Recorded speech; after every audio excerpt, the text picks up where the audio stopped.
आज दरबारमा पनि जाँदाखेरि त्यहाँ सुपर कारहरू त आयो तर त्यहाँ इनफ रोड त्यो स्पेस चाहिँ थिएन कि बस उनीहरूले त्यहाँ अब यसो डेमोन्स्ट्रेसन सो देखायो साउन्डहरूको तर त्यो ड्रिफ्टहरू हान्ने त्यस्तोको लागि चाहिँ इनफ स्पेस चाहिँ थिएन। जस्तै मानु मैले कपनै जानु पऱ्यो भने 200 टिप बोकिन्छ 200 टिपको लागि 3 किलोमिटर 4 किलोमिटर राउन्ड हान्नु पऱ्यो। म्यापमा देखाउँछ 1.5 किलोमिटर त्यसरी त गाह्रो हुन्छ। अहिले रोडको विस्तारहरू त राम्रै भएको छ। पब्लिक भेहिकलहरूमा चढ्दाखेरि त पहिलाको भन्दा धेरै नै सजिलै छ। अब सडकहरूको अवस्था भन्दाखेरि चाहिँ काठमाडौँमा राम्रै छैन, अलिकति फोहोरको चाहिँ व्यवस्थापन गर्नुपर्छ।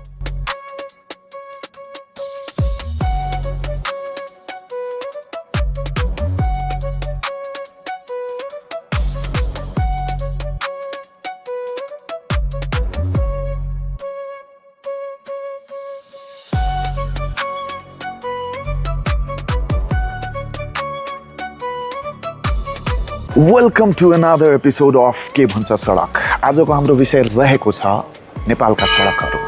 केही दिन यता काठमाडौँका सडकहरूमा सुपर कार्सहरू देखिन थालेका छन्। सामान्यतया सुपर कारहरू चलाउनको लागि चिल्लो सडकको आवश्यकता पर्छ।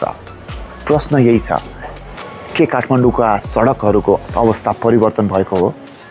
कुरा काठमाडौँको सडकको मात्रै होइन, कुरो तपाईको क्षेत्रको सडकको, तपाईले यात्रा गर्दा तपाईले पाउने अनुभवको। यही प्रश्न लिएर हामी आज सडकमा जाँदैछौँ र जनतालाई सोध्दैछौँ तपाईको सडकको अनुभव कस्तो भइरहेको छ। हेरौँ के भन्छ सडक। त्यसको लागि त छैन, सुपर कारको लागि त छैन नि, ठाउँै छैन। अब यो भ्यालीमा त सधैँ नै छैन सुपर कारको लागि, भ्यालीभन्दा बाहिर बनाउन सकिएला। अहिले रोडको विस्तारहरू त राम्रै भएको छ। पब्लिक भेहिकलहरूमा चढ्दाखेरि त पहिलाको भन्दा धेरै नै सजिलै छ। यो ट्राफिक नियमहरूको उल्लङ्घन पनि त्यति कम नै भइरहेछ अहिले, त्यस्तो गर्न सकिराख्ने मान्छेहरूले। जस यात्रा गर्दा सजिलै छ पहिलाको भन्दा अहिले। सुधार गर्नको लागि त अब बाटोको पनि विस्तार अझै चाहिएको छ।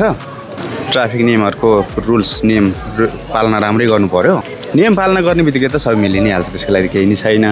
अब तपाईँले भनेको थियो पहिलाको त एकदम कन्स्ट्रक्सनहरूको पनि अब टेन्डर हाल्नेहरू पनि सबै मिलमतामै हुन्थ्यो। अब अहिलेलाई नयाँ सरकार आज हेर्दै जाउँ, काम त देखिएको छैन।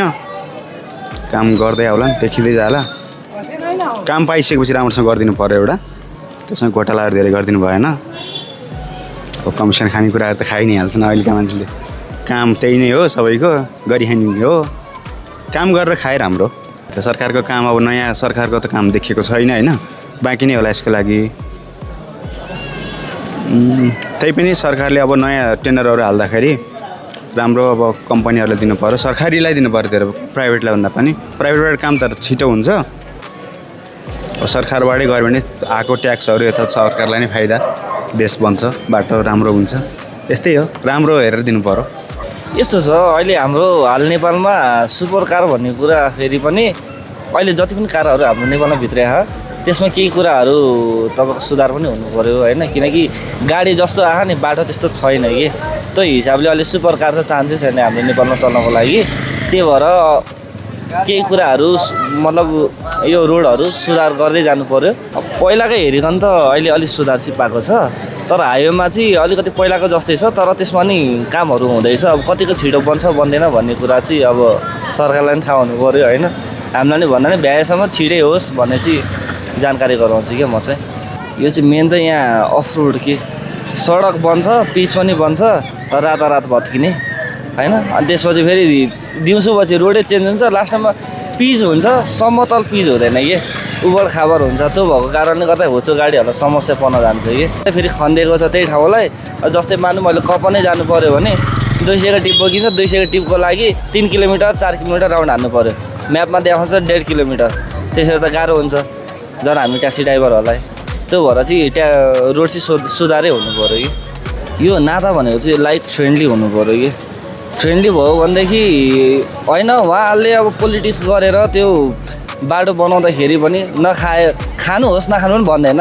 काम गरे चाहिँ मेहनत गरे सबैले खान्छन्, तर केही हदसम्म जस्तै 5% लगानी पुरै सरकारले गरे भने 1% 1.5% खाओस् न।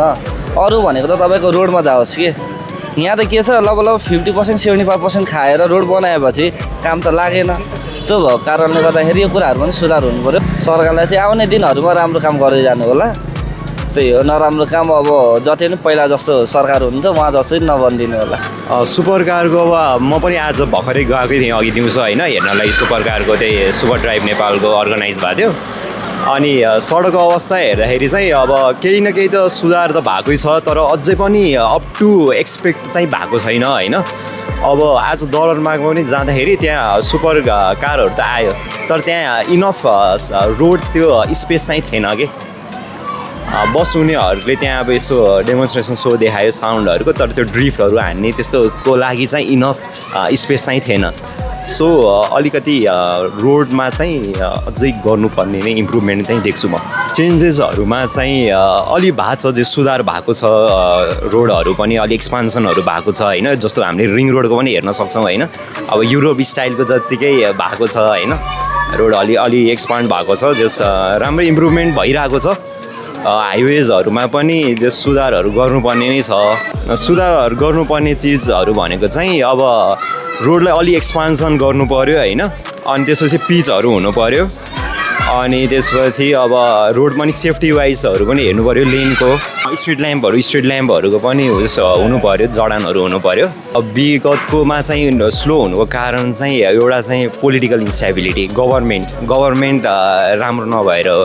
अब जस अहिलेको अब आएको छ युवा पुस्ताको गभर्मेन्ट आएको छ होइन, अब जस राम्रो हुन्छ। सरकार र ठेकेदारको रिलेसनसिप चाहिँ अब जस राम्रो हुनुपर्छ, ट्रान्सपेरेन्ट हुनु पऱ्यो होइन। कामहरूमा जस प्रोजेक्टहरू नयाँ उनीहरूले जस आइडियाजहरू ल्याउनु पऱ्यो, अनि त्यही अनुसारको इम्प्लिमेन्टेसन हुनु पऱ्यो ठेकेदारहरूसँग। के सुझाव दिन चाहन्छु भन्दाखेरि चाहिँ अब अझ जस राम्रो भइरहेछ होइन, डेभलपमेन्टहरू अझै हुनु पऱ्यो, नो करप्सन, अनि त्यसपछि अब डेभलपमेन्टको कामहरू नै। अब सडकहरूको अवस्था भन्दाखेरि चाहिँ काठमाडौँमा राम्रै छैन, अलिकति फोहोरको चाहिँ व्यवस्थापन गर्नुपर्छ। अनि दुर्गम क्षेत्रहरूमा चाहिँ हुन्छ नि, अब गाउँघरको सडकहरू हेर्नु पऱ्यो भने बाढीहरूले आएर अलिकति चुनौतीपूर्वक हुन्छ, बिग्रेको हुन्छ क्या सडकहरू प्रायः जस्तो। अनि महिनामा यसो चेक गर्दै गरेको भए राम्रो हुन्थ्यो। सडकहरू अलि बिग्रेको खाल्टाखुल्टीहरू हुन्छ, त्यो अलि हेरिदिनु पऱ्यो सरकारले। अरू त केही होइन, अरू त ठिकै छ, राम्रै छ सबै भनौँ। अब मेरो विचारमा हेर्नु पऱ्यो भने चाहिँ सडकहरू निर्माण क्षेत्रमा अब जस्तै भन्न खोजेको चाहिँ पपुलेसन अनुसारको त्यो ठाउँहरू हुन्छ नि, चर्चित ठाउँहरूको सडकहरू त्यो चाहिँ राम्रै हो। हुन त त्यसमै चलायो भने चाहिँ सुपर कारहरू पनि चलिन्छ। अलिकति नेपालमा भने जस्तो सडक छैन सुपर कारहरूको लागि। अब पहिला पनि सडकहरू हुन त गाउँघरको अलिकति बिग्रेकै हुन्थ्यो। अब पहिलाको खासै अनुभवको अनुसार भन्दाखेरि चाहिँ पहिलाको भन्दा अहिलेकोमा चाहिँ अलिकति सुधार ल्याउन प्रयास गरिरहेछ। सुधार पनि हुन्छ जस्तो लागिरहेछ मलाई। पहिलाको भन्दा निकै सुधारै छ भनौँ न। अब हाम्रो क्षेत्रमा चाहिँ सुधारै छ भनौँ। दोलखातिरकोतिर बाटोहरूको अलिकति निर्माण गरिरहेछ, अनि त्यसमा अलिकति सुधार भएको देखिरहेको छु मैले। अनि अरूहरूमा चाहिँ डोन्ट माइन्ड है, मलाई थाहा छैन अरूहरूको चाहिँ। सडकहरू पिच त गरेको हुन्छ, खाल्टाखुल्टीहरू हुन्छ त्यसमा, अनि अलिकति निर्माण क्षेत्रमा चाहिँ काम दिनु पऱ्यो।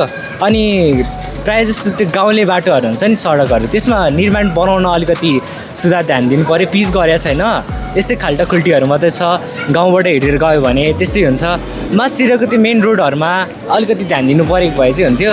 अब सरकार र ठेकेदार भन्नुपर्दा यति धेरै चाहिँ थाहा छैन, जति थाहा छ त्यति भनिदिन्छु।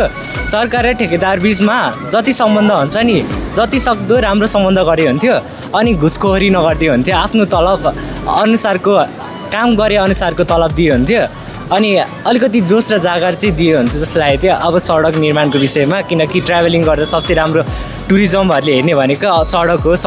सडकमा अब सडकमा धेरै जस्तो फोहोर भएको भयो भने त्यस्तो हेर्दैन नि त। नेचरहरू हेर्नुभन्दा अगाडि सडक हेरिन्छ पहिला कस्तो बाटो छ भनेर। म सरकारलाई सुझाव दिन यति लागेको त छुइनँ जस्तो लाग्यो होइन। जे छ बेटर, अब आफ्नो फ्युचर भन्दा नि नेपाललाई चाहिँ राम्रो बनाइदियो हुन्थ्यो भन्ने सबैको विचारै हो, मेरो पनि त्यही हो। अल द बेस्टै भनौँ न, अब के भन्न। सडक निर्माणको प्रक्रिया त तीव्र रूपमा चलि नै रहेको छ, तर सडकमा सुधार गर्नुपर्ने कुराहरू पनि धेरै छन् जसले दुर्घटना निम्त्याइरहेका छन्। तपाईँलाई के लाग्छ, हाम्रो सडक कस्तो हुनुपर्छ? कृपया आफ्नो विचार कमेन्ट बक्समा लेखिदिनु होला। हस् त, यसै विषयवस्तुका साथ के भन्छ सडकबाट म आयुष र हाम्रो सम्पूर्ण टिमलाई बिदा दिनुहोस्। नमस्ते।